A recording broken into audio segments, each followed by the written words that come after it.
Bonjour Caro Caro, Salut Amar Jakor, comment vas-tu? ça va et toi? Écoute, super bien. Je viens de finir un stage de 6 jours, une formation de 6 jours portant sur l'empathie et je suis dans une forme exceptionnelle. Tu vas nous en dire plus. Voilà un sujet qui est très intéressant, l'empathie effectivement. C'est des sujets qu'on retrouve aussi bien dans le bouddhisme que dans le yoga. Donc moi j'aimerais déjà que tu nous définisses ce qu'est pour toi, hors contexte yogique, Mm, mm. l'empathie. Alors, de toute façon, l'empathie, même si c'était dans un contexte yogique, elle aurait toujours la même définition. C'est la faculté qu'on a tous, hein, de sentir et de ressentir les émotions d'une personne. Donc, on est tous plus ou moins empathiques. On a cette faculté qui est plus ou moins développée, chacun. Là, c'est vrai que ce n'est pas spécifique à une personne qui fait du yoga, qui médite, etc. La compassion est un peu différente. En fait, il y a une gradation. La compassion, c'est un sentiment par lequel une personne va être portée à percevoir et ressentir la souffrance d'autrui, ce qui va la pousser à vouloir y remédier. Donc, on est dans une gradation supplémentaire. L'empathie, c'est simplement le fait de ressentir. Mais il n'y a pas nécessairement une action sur la personne pour qui on éprouve de l'empathie. C'est juste, ça reste au niveau du sentiment. La compassion, c'est un élan supplémentaire qui est, je perçois quelque chose. Ce quelque chose, c'est de la souffrance. Et j'ai envie d'aider cette personne à sortir de cet état et de l'envelopper de ce qu'on va appeler de l'amour bienveillant. Donc, il y a aussi une connexion avec le terme bienveillance. Est-ce que ça veut dire que pour la compassion, c'est forcément lié à la compassion d'un sentiment de souffrance? Ou est-ce qu'on peut avoir de la compassion dans un autre cadre? Écoute, moi, je me fie beaucoup à la définition qui a été donnée de la compassion par les bouddhistes. Mais en fait, il faut revenir sur le terme souffrance. Parce que ce terme souffrance, on pense toujours à la souffrance physique, beaucoup à la souffrance physique et à la souffrance émotionnelle, mais quelque chose d'évident. J'ai mal. Et en fait, la souffrance en termes bouddhiques, elle est un tout petit peu plus différente parce qu'elle fait partie un désir, par exemple pour quelque chose. Tu veux acheter une maison, tu veux acheter une voiture. Tant que ce désir n'a pas été satisfait, le bouddhiste va dire que tu vas souffrir. Donc, dans le terme souffrance, il y a aussi, par exemple, l'insatisfaction. C'est-à-dire qu'on dépasse vraiment cette notion de je ressens une espèce de blessure interne. Parfois, ça peut être beaucoup plus superficiel. Et d'ailleurs, c'est ce qui est compris aussi, je dirais, dans le monde du yoga, parce que on va pas se cacher, bouddhisme et alors j'ai parlé plutôt d'hindouisme sont très liés. Pourquoi? Parce que le bouddhisme est issu de l'hindouisme en réaction, notamment par rapport au pouvoir des brahmas. Donc les brahmas, c'était le clergé de l'époque, d'accord? C'est les brahmanes, pardon, c'était le clergé de l'époque. Donc les notions sont similaires. Et je parle d'hindouisme et pas de yoga. Pourquoi? Mais parce qu'en fait, ces notions-là, on va les retrouver effectivement dans les Yoga Sutras, ce fameux recueil d'aphorismes dont on a un peu effleuré la question lors de notre premier épisode, qui est à la base de la pratique du yoga. Mais on les retrouve aussi dans tous les autres textes et souvent d'ailleurs, on adjoint des textes qui sont typiquement de l'hindouisme. Je pense par exemple aux Védas ou aux Upanishads, qui sont des textes qui fondent la religion hindouiste, mais dans lequel le yoga va aller chercher des notions, des racines. C'est pour ça que c'est très difficile parfois de dissocier yoga et hindouisme, en tout cas au niveau spirituel. Si tu veux replaçons-nous dans le cadre des Yoga Sutras. Dans les Yoga Sutras de Patanjali, il y a donc un aphorisme, une phrase qui est dans le premier chapitre des Yoga Sutras, qui est le sutra numéro 33, qui dit Maitri Karuna Muditopekshanam Shuka Dukkha Punya Punya Vishayanam Bhavanata Chitta Prasadanam. Qu'est-ce que ça veut dire? Le mental devient paisible lorsqu'on se réjouit avec celui qui est heureux, lorsqu'on compatit avec le misérable, qu'on s'approche de celui qui souhaite notre bien et qu'on évite celui qui nous veut du mal. Si on va un peu plus loin dans les explications, parce que des fois, c'est pas très facile à comprendre.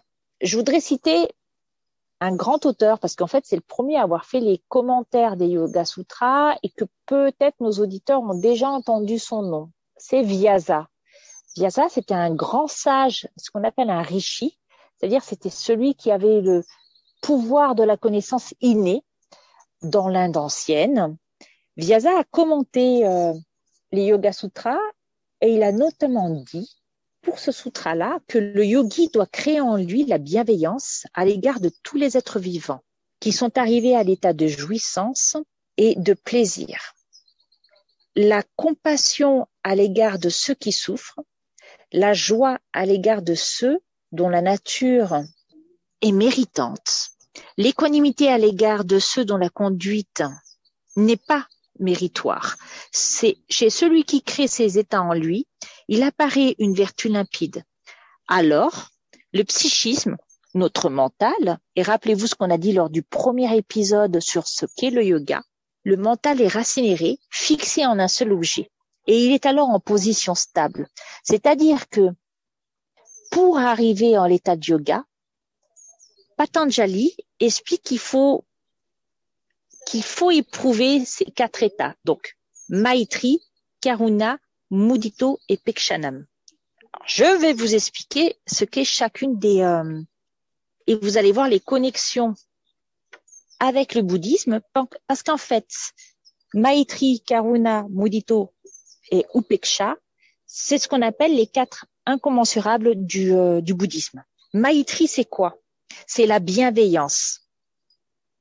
C'est le souhait que tous les êtres trouvent le bonheur, mais également les causes du bonheur.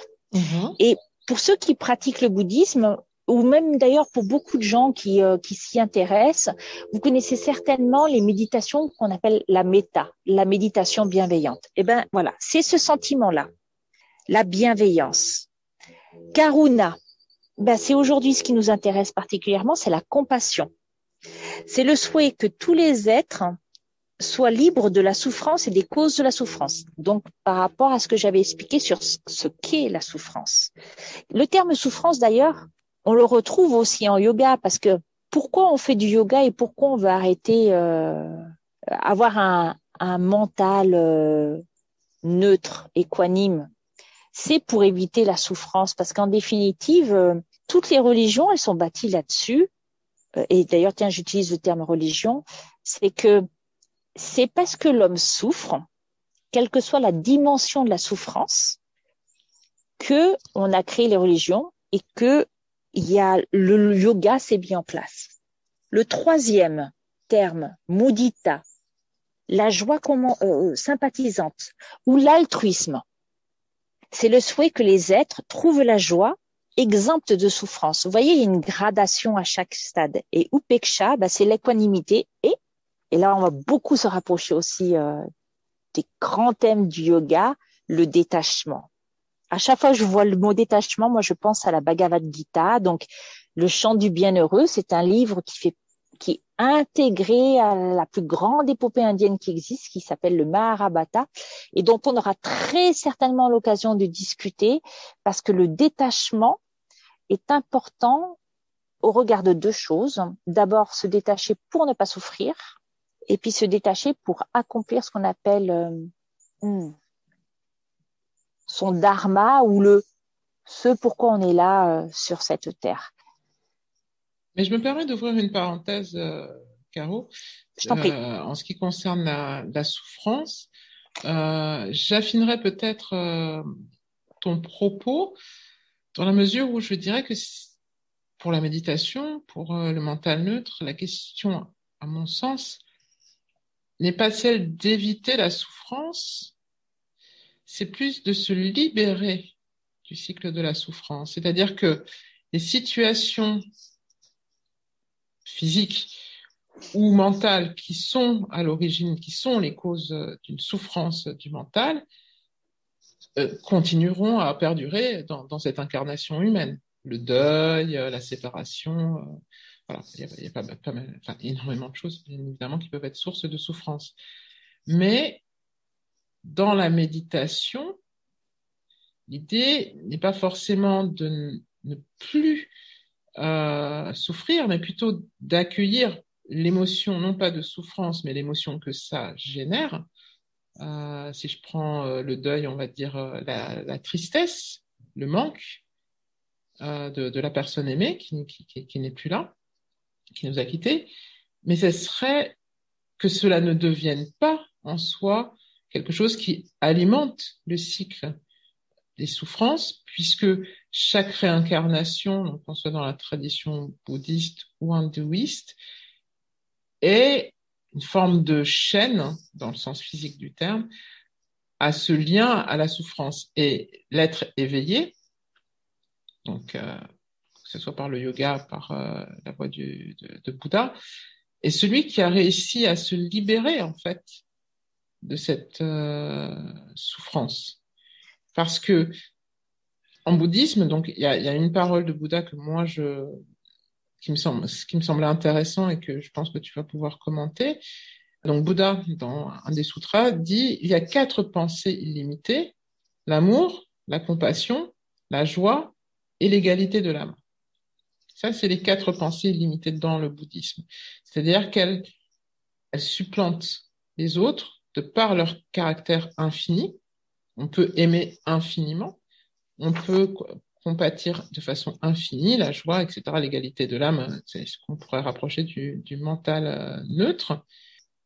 Et je dirais donc que la compassion n'est pas une voie d'évitement de la souffrance. La compassion est un élément fondateur de la voie de l'éveil. D'abord, tu as tout à fait raison de préciser le fait, effectivement, il n'y a pas de stratégie d'évitement de la souffrance, mais de libération. On peut le rappeler, en bouddhisme, c'est ce qu'on appelle le nirvana. Ça, tout le monde connaît. Même presque, c'est un terme édulcoré parce qu'il ne retient plus tout à fait sa véritable signification. Et en yoga, c'est ce que vous allez retrouver sous le terme de samadhi. Les deux, en fait, sont très proches de l'éveil parce qu'en fait, quand on est éveillé, on s'est libéré de la souffrance, quelle qu'elle soit. Donc, effectivement, c'est ce que Maïmouna vous rappelle, c'est que en tant qu'être humain, on perçoit des émotions. Et celles-ci sont issues d'une souffrance. La compassion, c'est effectivement ça. La compassion, c'est pas éviter. La compassion, c'est de voir la souffrance. Par exemple, alors c'est pas un dieu en tant que tel comme on l'entend par exemple. C'est une déité. C'est marrant la différence entre dieu et déité, mais la déité de la compassion en bouddhisme, c'est une déité qui s'appelle Avalokiteshvara. C'est ce qu'on appelle un bodhisattva, c'est-à-dire c'est quelqu'un qui est sur le chemin de l'éveil, donc qui est sur le chemin du nirvana. Et son nom est composé de 3 mots.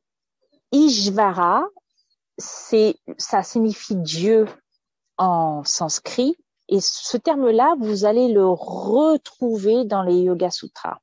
Vous avez Lokita qui veut dire observer et Ava le bas. Et en fait, Avalokiteshvara, c'est le Seigneur qui observe vers le bas, qui observe vers les humains. Et alors, et je sais que ça va te plaire, Maïmouna, Avalokiteshvara n'est pas forcément un homme, même c'est une femme dans la plupart des représentations en Asie du Sud-Est et particulièrement dans la partie qui va juste après l'Inde, en Chine, Corée, où Avalokiteshvara est une femme. Et je trouve ça super parce qu'en fait, c'est la femme qui représente le mieux la compassion, qui embrasse les souffrances du monde, qui essaye de les soulager. Et j'en reviens à mon stage, ma formation sur l'empathie.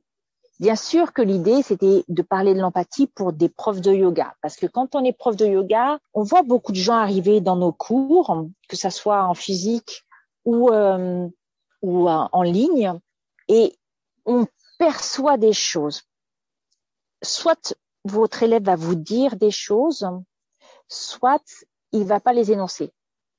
Et quand on éprouve de l'empathie, qu'on a aiguisé, je dirais, je vais appeler ça qualité, mais pas au sens bien et mal. Cette qualité de ressentir l'émotion d'une personne, vous allez pouvoir être à même de lui proposer quelque chose qui va lui permettre d'éprouver ce sentiment et d'évoluer avec ce sentiment, voire d'aller au-delà et de sortir de ce sentiment. Pour autant, ça ne signifie pas que le prof de yoga doit aspirer cette énergie. Et souvent, ce qu'on retrouve chez les professeurs de yoga, ce sont comme des burn-out, où en fait, on veut tellement donner, parce que c'est une des principales qualités du professeur de yoga, c'est de donner, de transmettre ce que lui-même a reçu de son professeur, de son maître, de son gourou. Tout dépend à quel niveau et comment vous vous placez.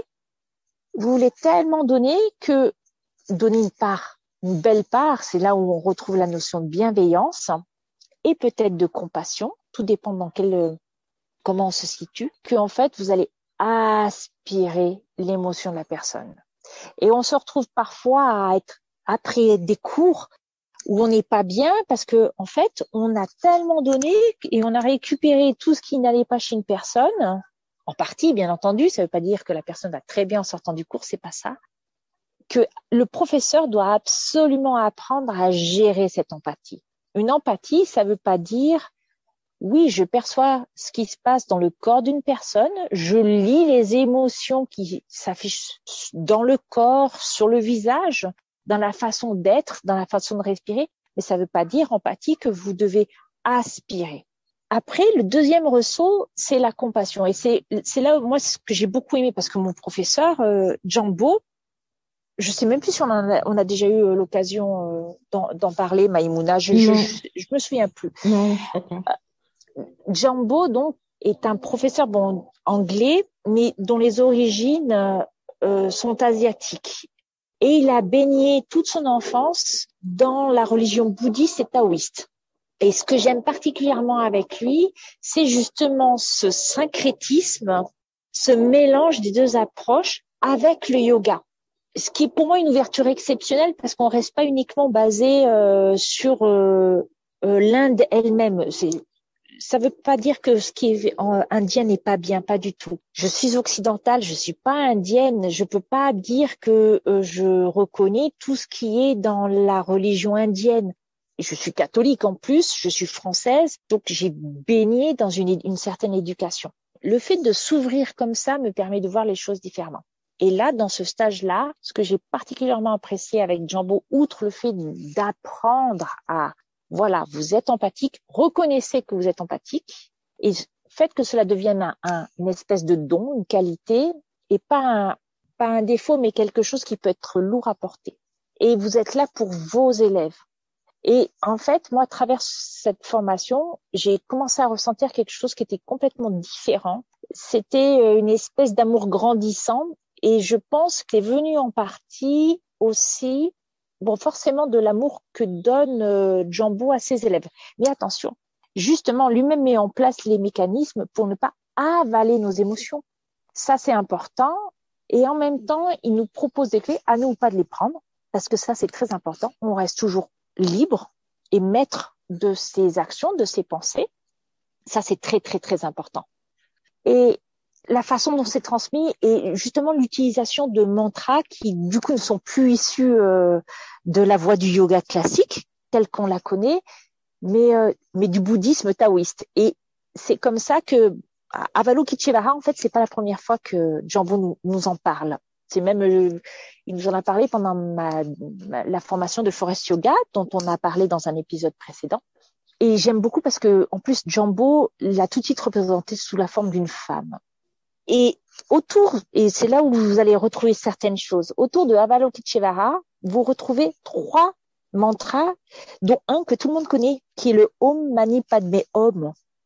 Celui que tout le monde chante parce que c'est celui qu'on retrouve sur tous les petits drapeaux tibétains qu'on voit à droite à gauche, d'accord? Om Mani Padme Hum, en fait, c'est le mantra, ce qu'on appelle le joyau du lotus, parce que en fait, le lotus, c'est la représentation de l'ouverture au monde. Il a un deuxième mantra qui est celui que j'ai appris la semaine dernière. Alors, je vais vous le dire, me demandez pas encore tout à fait la signification, elle n'est pas encore tout à fait bien ancrée en moi, mais je le trouve très joli déjà à prononcer. Namo Satanam Samyak Sambuddha Kotinam Tadyata Hom Chale Shuli Chundi Soha. Namo Satanam Samyak Sambuddha Kotinam Tadyata Hom Chale Shuli Sundi Soha. Ce mantra, j'ai commencé en fait à le chanter pendant mes méditations. C'est un mantra qui développe vraiment la partie éveil et compassion.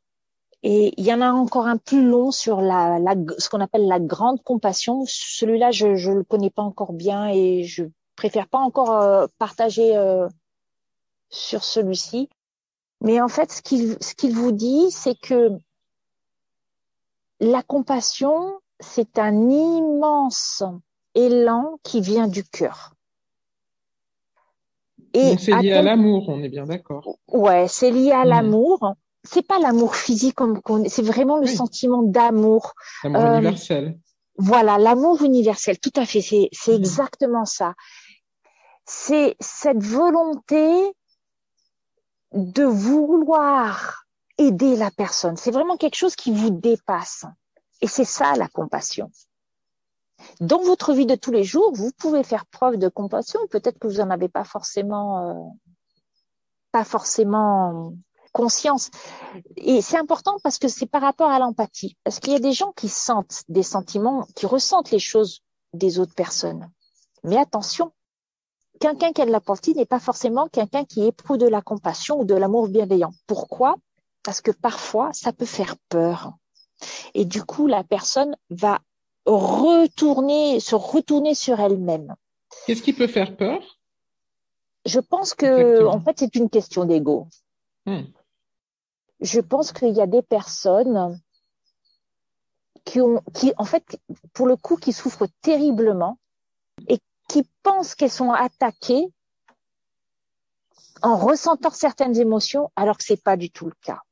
C'est-à-dire qu'elles sont mises face à leur propre personne, à leur propre ego. Et des fois, ça peut être difficile, quand, je sais pas, vous pratiquez, vous avez, donc moi je suis professeur, je vois mes élèves et tout d'un coup je sens quelque chose comme une espèce de rejet. Il y a 2 possibilités.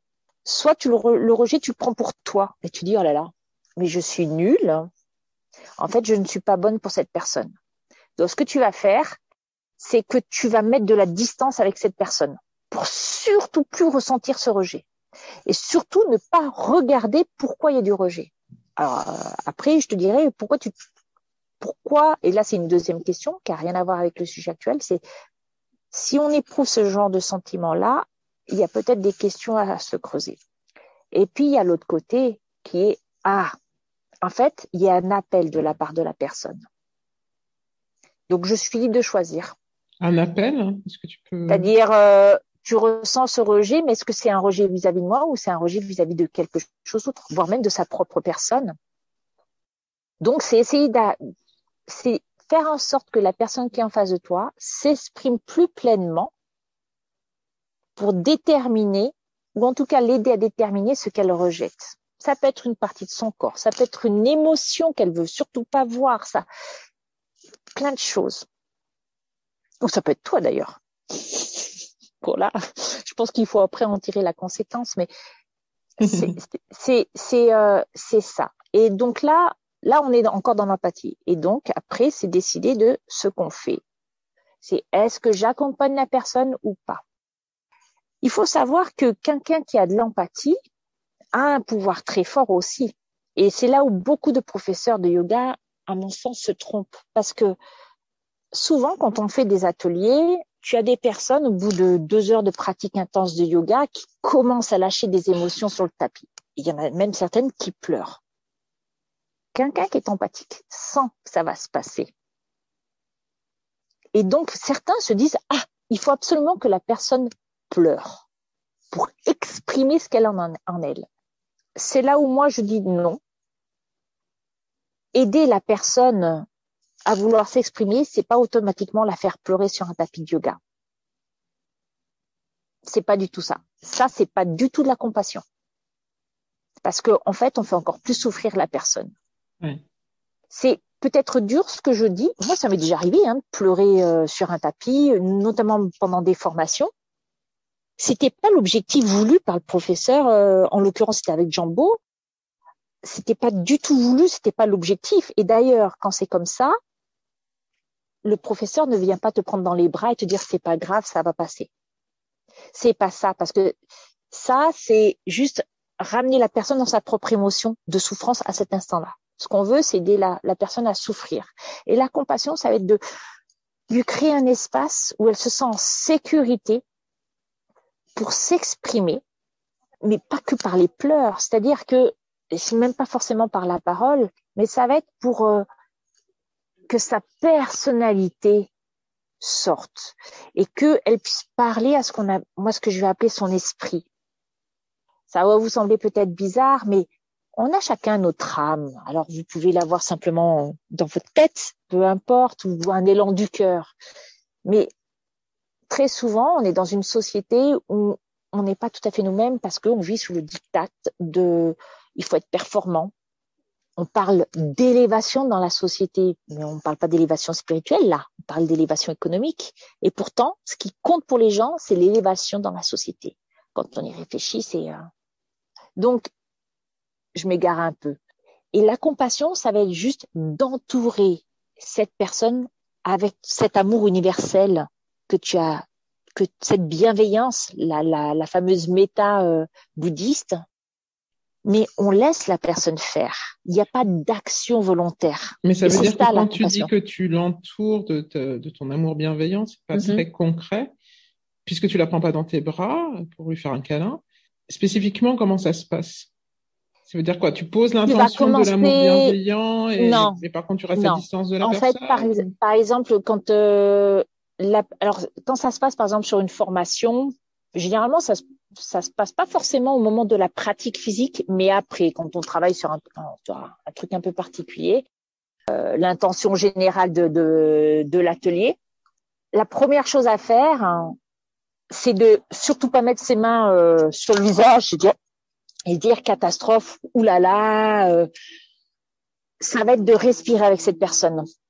Créer de l'espace pour une personne qui pleure, par exemple, c'est un moment où la personne est toute petite, elle est repliée sur elle-même. Même physiquement, tu vois qu'elle se replie sur elle-même, d'accord? Tu as les épaules qui tombent en avant, tu sens que la gorge se noue, tout l'espace de la personne, tout l'espace intérieur physique de la personne se restreint.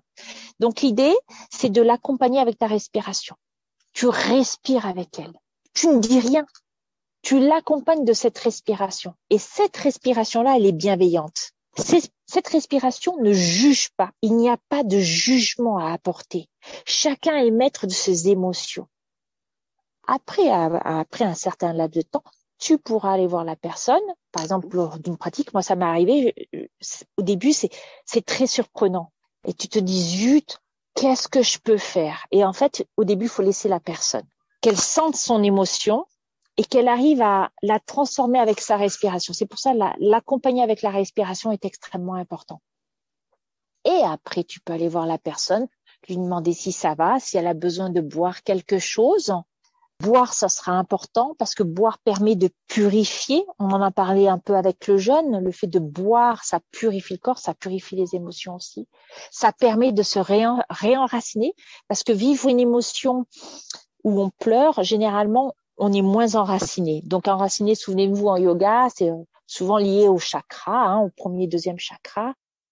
C'est-à-dire que c'est des émotions qui concrètement nous ramènent à la terre. Et souvent, en fait, l'émotion, c'est plutôt ce qui est dans les parties supérieures du corps, ce qui nous amène vers l'air, le ciel, les idées. Or, ce qu'on veut, c'est revenir un peu plus sur terre. Quand on est un peu plus sur terre, l'émotion devient moins importante. Donc, c'est ça, en fait, créer de l'espace compassionnel pour la personne. Alors, je me permets de te poser une question. Pardon, je te coupe. Parce que là, l'exemple que tu donnes, c'est celui d'un professeur face à un élève. Mais dans la vie, on va dire, plus quotidienne, prosaïquement, nous ne sommes pas tous professeurs de yoga. C'est vrai. Face à des gens qui pleurent sur un tapis. Imaginons plutôt une interaction avec un collègue de travail ou un membre de ta famille, peu importe, qui effectivement donne lieu à une émotion à une émotion. Donc, pas forcément où on pleure, parce que tout le monde ne pleure pas. Oui. Ça peut être contenu, on peut percevoir l'émotion de l'autre sans que l'autre veuille la montrer. Dans ces cas-là, comment tu fais effectivement pour mettre en place en fait ce schéma compassionnel qui est évidemment qui me semble moi plus facile à mettre en place sur un tapis de yoga face à un élève ou une copine de yoga parce que voilà, tout est possible, respirer ensemble, etc. Mais quand il s'agit de quelqu'un qui n'est pas forcément dans cette tradition-là, dans cette voie-là, ou c'est ton collègue de travail, ou voilà, comment fais-tu? Eh bien, en fait, toujours la respiration, parce que ça m'est arrivé, effectivement. Et je pense que la première chose, c'est cette idée de mettre de l'espace. La respiration, c'est-à-dire tu respires, tu dis à la personne, respire. Là, effectivement, tu peux lui parler, lui dire, écoute, respire, inspire profondément, expire profondément. Juste déjà pour laisser passer, je dirais, le gros de l'émotion. Et moi, je sais que des fois, j'ai des montées d'amour comme ça qui me viennent. Et donc, ça va être peut-être par le regard, la chaleur du regard, par peut-être l'esquisse d'un sourire, pas forcément les paroles, parce que je t'avouerai que des fois, je ne sais pas quoi dire. C'est compliqué de dire parce que tu te dis, mais dire, on peut utiliser les mauvais mots qui vont pas avoir la même résonance chez la personne. Sans être très intrusif délicat. Aussi, sans être intrusif selon ton rapport avec la personne. Et je pense que c'est, par contre, faire savoir à la personne que tu es disponible pour elle. Lui dire, voilà, je suis là. N'hésite à aucun moment pour venir me parler de quoi que ce soit. Si tu as besoin de mon aide, n'hésite pas. Ça peut paraître bizarre parce que c'est vrai qu'on va faire ça plus facilement avec les gens avec lesquels on est familier. Ça peut être avec vos collègues de travail. Honnêtement, sur le lieu de travail, ça va paraître très étrange parce que les gens sont pas du tout habitués à ça, à la compassion, à la gentillesse. On n'est pas dans un monde où la gentillesse est mise en avant. Et donc, quand ça fait des années que vous travaillez avec les gens et puis qu'ils ne voient pas ce côté-là parce que vous le cachez. Moi, je l'ai caché très, très longtemps, ce côté. Et même, je dirais il ressort plutôt ces derniers mois. Pendant très longtemps, c'était parce que éprouver de la compassion, être gentil, c'est une ouverture sur une faiblesse, d'accord? On peut souffrir soi-même de ce qu'on nous renvoie. Hein. Au travail, actuellement, j'ai ce souci-là, pas avec mes collègues, mais je travaille dans l'administration et on me dit que je suis trop gentille, par exemple. Alors, pas de la compassion, hein, mais dans le sens où je pense à ce qui peut se passer. Et donc, le regard, les mots, l'ouverture. En fait, ne pas fuir. Ça, je pense que c'est le plus important. C'est le plus important. Cette notion d'ouverture, on peut la travailler sur différents domaines. Et notre propre ouverture d'esprit. Et puis, je dirais une dernière chose, mais c'est vrai que c'est pas facile à faire. Mais on peut déjà le faire avec ses proches. c'est dire à ses proches qu'on les aime. Mais dans le sens où que tu as évoqué, Maïmouna, l'amour universel. J'ai fini mon stage mardi soir très tard, il était 9h30 du soir. Donc j'ai rejoint ma famille. Et puis vers 10h, j'ai reçu coup sur coup 2 messages. Un de Jambo et un d'une de mes amies et professeurs que j'adore. Et tout d'un coup, j'ai senti ce besoin, cet amour monter. Et donc, ce que j'ai fait, c'est que je leur ai envoyé un message où je leur ai dit que je les aimais. Et je pense, c'est pas encore la compassion au sens bouddhiste du terme, attention, hein, j'en suis vraiment pas là. Mais je pense que c'est un morceau de la compassion tel que le bouddhisme, pas le bouddhisme la voie, voilà.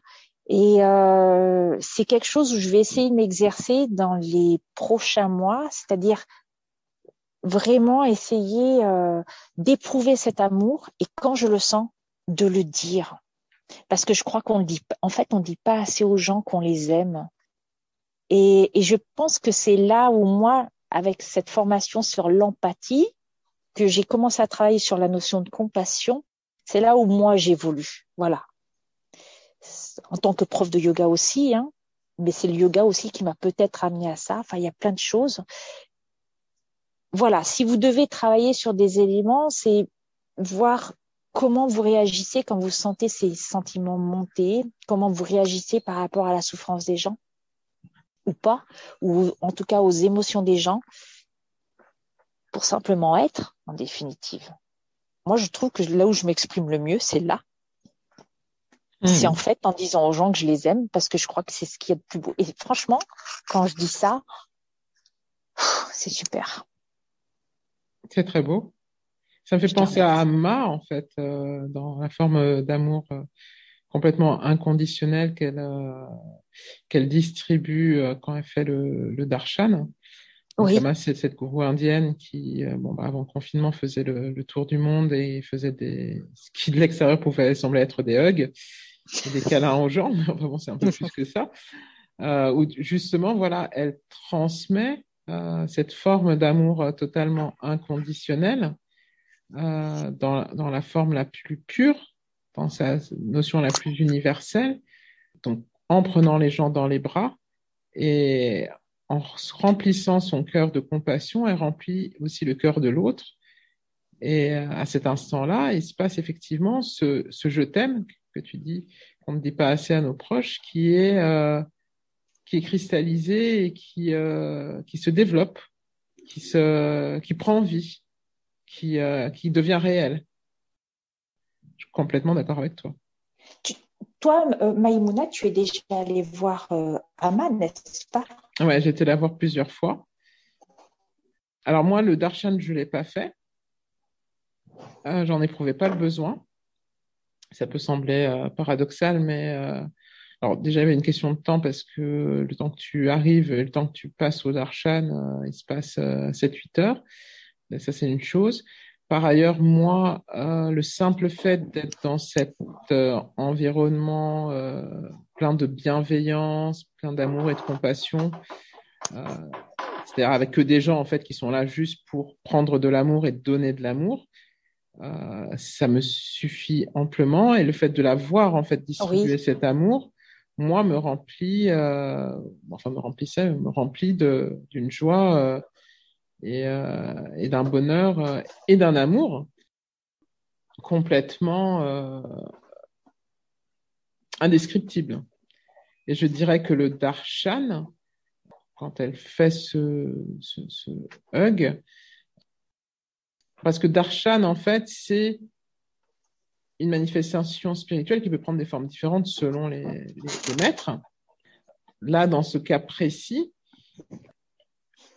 c'est ressentir ce qu'est l'amour inconditionnel, voir comment, donc, celle qui est considérée comme une sainte, transmet cet amour, c'est aussi une voie exemplaire pour soi en tant qu'individu de voir qu'on peut, par un geste simple, par un regard simple, par un sourire, parce que c'est quelqu'un de très souriant, hein, transmettre en fait quelque chose qui est plus qu'une émotion, c'est-à-dire un état de conscience qui élève, sans mots d'ailleurs, parce que les mots sont inexistants, juste de par l'intention du cœur.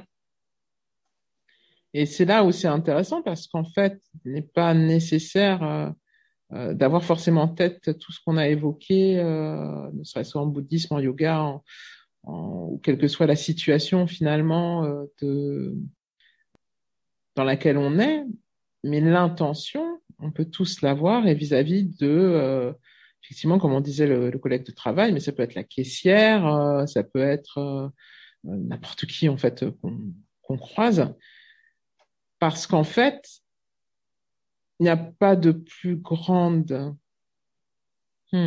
comment dire, le fait de donner cet amour, donc d'avoir cette intention, mais qui n'en est pas une dans la mesure où on le fait sans attente et sans arrière-pensée, donc comme le karma yoga, c'est une action complètement désintéressée. Finalement, évidemment, elle va nourrir sur un plan subtil, peut-être même en fait la personne en face, puisqu'il n'y a pas de mots, donc bon, on ne sait pas comment elle va ressentir les choses, pour ça, on l'espère lui faire quand même du bien, mais c'est surtout nous-mêmes en fait qui sommes nourris parce que cet amour nourrit cet amour lui-même et donc ça grandit en nous. Et donc en laissant grandir ce sentiment de compassion, de bienveillance, d'amour inconditionnel en nous, ça prend la place en fait des zones de souffrance, d'incertitude, de méfiance, de toutes les zones en fait qui sont pour nous une zone qui sont des chaînes qui nous empêchent en fait d'atteindre l'éveil. Parce que alors il y a beaucoup de causes en fait qui peuvent nous retenir, qui ont besoin d'être transformées en fait dans la voie de l'éveil, notamment la peur. La peur est sans doute l'une des plus grandes prisons du mental, de l'âme, de notre incarnation. Parce que la peur, qu'elle soit, on se fiche en fait de savoir si elle est justifiée ou pas, la peur. La peur, en fait, nous emprisonne dans la souffrance, dans ce qui est l'inverse de l'amour inconditionnel. Pas forcément la haine, mais ça peut être l'indifférence, par exemple. Les habitudes, les schémas de pensée habituels qui font que, notamment, on s'enferme dans la peur parce que c'est aussi confortable. Et donc, pour en revenir à la compassion et à l'amour, à partir du moment où on développe de façon systématique, comme un yoga quotidien, donc comme une posture quotidienne en fait de yoga, la compassion et l'amour vis-à-vis des autres, on fait reculer la peur. Et donc, on avance sur le chemin de l'éveil. C'est en cela que, effectivement, comme je reviens à la citation tout à l'heure où Bouddha donc disait que c'était un sentiment illimité, parce qu'en fait, ça n'a pas de limite. Ça ne s'arrête jamais. Si on pose l'intention, ça ne fait que grandir et ça ne pourra jamais reculer, ni disparaître. C'est très intéressant ce que tu viens de dire parce que je pense aussi que ça permet de comprendre que on a tous en tête ces grandes images de personnes qu'on qualifie de compassionnelles. On pense tous au Dalai Lama, à Mère Teresa, à Sœur Emmanuel. D'ailleurs, c'est marrant parce qu'ils ont tous à un moment donné une connexion avec une religion. Mm-hmm. Mais bien sûr, ça n'enlève rien du tout à Wama, donc à ces gens qui sont reconnus pour leur compassion immense pour l'ensemble des hommes, des animaux, enfin de tout ce qui est vivant sur cette terre, pour la terre elle-même d'ailleurs. Et mais chacun à notre niveau, on peut développer ce sentiment de compassion effectivement. Et c'est ça qui est très intéressant. Il n'y a pas besoin d'être un saint pour éprouver de la pour faire preuve de compassion. et qu'elle soit d'ailleurs envers les autres et envers soi-même aussi, parce que parfois on est très dur avec nous-mêmes. Souvent les gens ne s'aiment pas tout à fait, hein. Il y a toujours, si on réfléchit bien, il y a toujours des aspects de nous-mêmes qu'on n'aime pas, et que je pense que pour la compassion, bien sûr qu'elle va du coup commencer par soi, et que en fait on ne pourra éprouver de la compassion pour les autres qu'à partir du moment où ce sera complètement accepté aussi. Et c'est en cela que on avance tous sur notre chemin d'éveil, quel qu'il soit, hein. Nous on appelle ça éveil parce qu'on est toutes les deux dans le cadre du yoga, donc c'est le terme éveil, mais vous pouvez lui donner le terme que vous voulez, bien entendu. Mais voilà, interrogez-vous sur vous, dans votre vie. Comment ressentez-vous le terme de compassion? Tout à fait. Et par contre, je nuancerais ton dernier propos parce que je dirais que attendre de s'accepter complètement pour pouvoir donner cet amour inconditionnel, bon, en fait, personne ne le ferait, hein. Mais c'est vrai, tu as raison. Donc, je dirais justement, ça prend du temps. Oui, ça prend du temps, voire plusieurs vies. Et je dirais, donc pour nuancer, je dirais plutôt d'accepter que l'on ne s'accepte pas complètement, que l'on ne s'aime pas complètement, et que tant pis, ou peu importe, en fait, c'est même pas tant pis, puisqu'il n'y a pas de négation. Je dirais peu importe, cela ne m'empêche pas d'avoir de la compassion et un amour inconditionnel pour 15, 20, 50 personnes. Après, c'est au niveau des actions. Peut-être que ça peut changer par rapport à Sœur Teresa ou Dalai Lama, ou voilà, qui ont mis en place après des organisations caritatives, etc. Mais chacun à son niveau est capable d'éprouver cette compassion. Même le pire des hommes, soyons clairs, hein, même le pire des hommes éprouve de la compassion, de l'amour inconditionnel, je sais pas moi, pour sa mère, son chien, pour qui vous voulez. Donc il n'y a pas une limite à ça. Après, le fait est que ce pire des hommes va limiter en fait cet amour inconditionnel à un être ou deux êtres. Le cheminement en fait philosophique que nous on vous propose, c'est de multiplier, démultiplier en fait cet amour inconditionnel à tous. Et ça rejoint effectivement toutes les grandes religions, hein, que ce soit le christianisme, l'islam, le bouddhisme, l'hindouisme, toutes, sans exception, toutes. Donc je dirais, démultiplier cet amour inconditionnel, c'est évidemment face à une personne qui ouvertement souffre devant vous, mais aussi une personne qui va être tout à l'inverse, qui ne vous évoquera pas la compassion, mais justement, trouver le chemin de la compassion dans cette personne. Pas quelqu'un de désagréable ou pas sympa ou chiffon, avoir tout de même de la compassion pour cette personne. Et c'est là que ça devient intéressant. Parce que si l'amour est inconditionnel, ça veut dire qu'il n'y a pas de condition à cet amour. Il ne faut pas que la personne vous fasse pitié, hein. Exactement. Il faut que la personne, vous ayez de la compassion pour elle. Pourquoi? Parce que c'est un être vivant qui vit, qui souffre. Donc, chers auditeurs, nous vous invitons avec Caro à réfléchir et surtout, mettez en action tout ça. Mettez ça en action chaque jour. Et comme la méditation, et c'est une méditation finalement, c'est un exercice quotidien de chaque instant.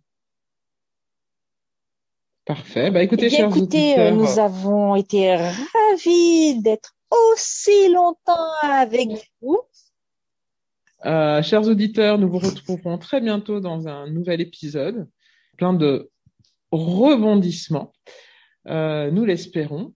Et n'hésitez pas à nous poser vos questions sur l'adresse mail au fil du yoga, tout attaché, @gmail.com. Voilà. Merci à vous. Bonne journée. Merci à Au vous. revoir. Bonne journée.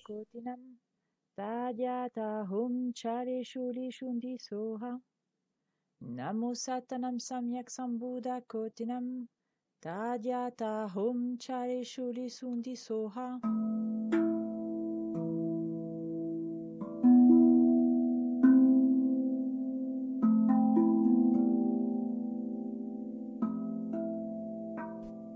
Vous avez aimé?